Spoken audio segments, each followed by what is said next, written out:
Now, go with me back up to verse 18,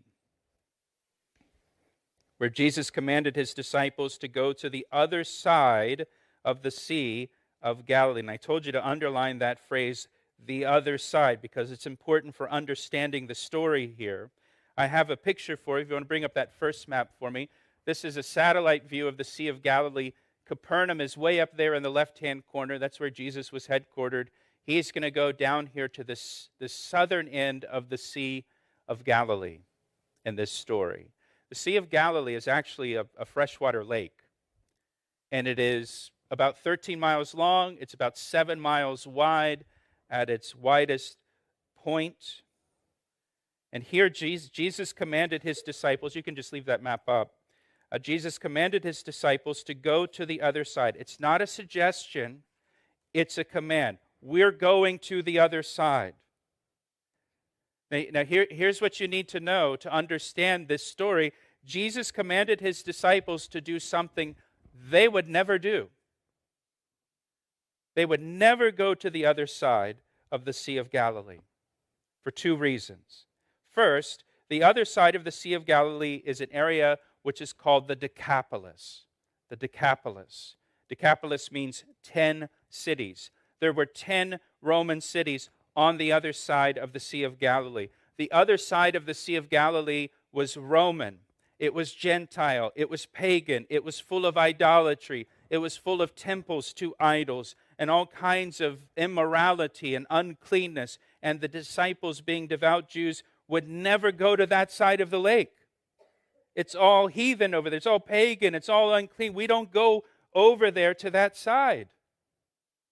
The second reason they did not go to the other side is because during the winter months it was too dangerous to travel across the Sea of Galilee. You can pull up the second map for me. During the winter months, powerful windstorms would come off the Golan Heights to the east of the Sea of Galilee. Those three arrows represent the windstorm coming off the Golan Heights. So these windstorms would come off the Golan Heights during the winter months, and they would come down upon the Sea of Galilee without warning. And so you could have this powerful storm, this windstorm that would just come down, and they could have winds as high as a Category 1 hurricane. Now, in the movies, I know in the movies, this storm on the Sea of Galilee is usually depicted as like this terrible rainstorm with lightning and thunder and dark clouds. It's not a rainstorm. It's a windstorm. It's terrible watching these things with me because I can't take it, right? And I'm like, just shut it off. It's not a rainstorm. It's a windstorm. And my wife is like, can you just enjoy? It's not accurate. But it's just, there's no rain, there's no thunder, there's no lightning. It's a windstorm that comes down off of the Golan Heights, off of those mountains, and it drops down on top of the Sea of Galilee. In fact, if you look down at verse 26, it says Jesus rebuked the wind. It's a windstorm. Both Mark and Luke's Gospels describe it as a windstorm. Luke chapter 8, verse 23, if you want to jot that down, Luke 8:23 says, a windstorm came down on the lake. That's exactly what happens. Wind comes down off the Golan Heights and comes down onto the Sea of Galilee. Again, hurricane force winds.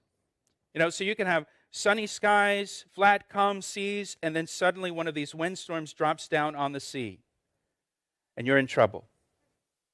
In 1992, there was a windstorm that came down upon the Sea of Galilee.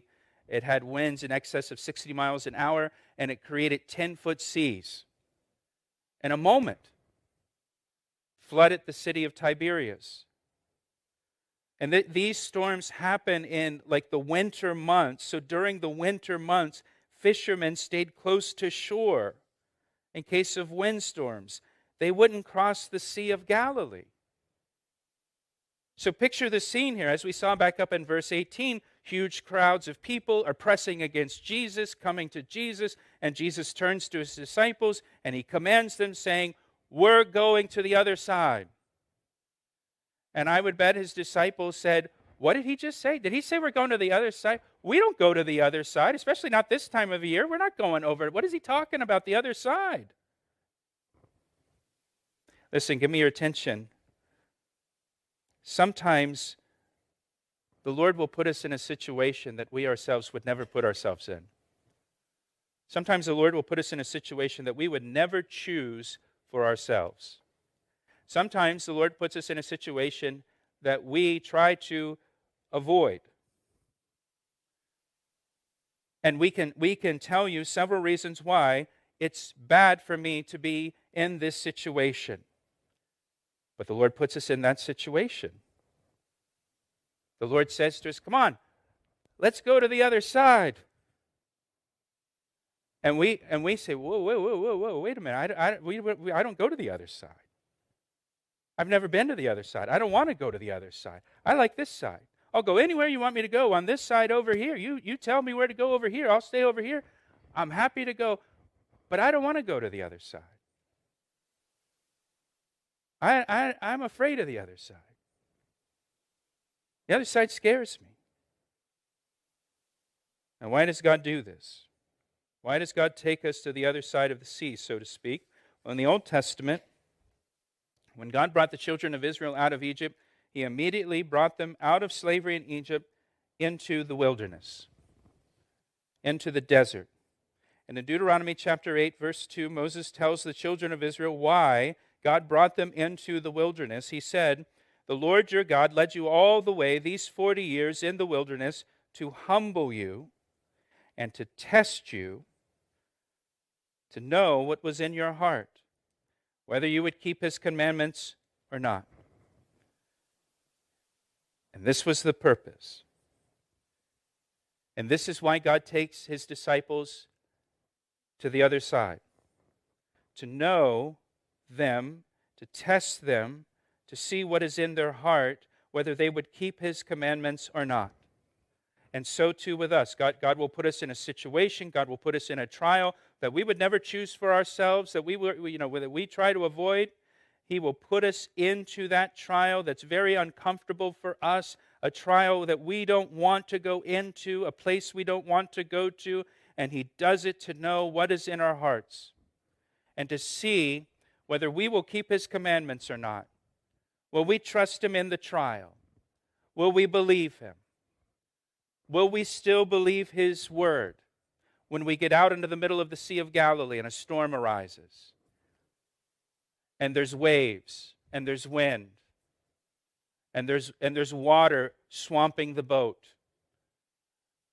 And we think, I'm sinking. I'm not going to survive this. Will we still believe His word?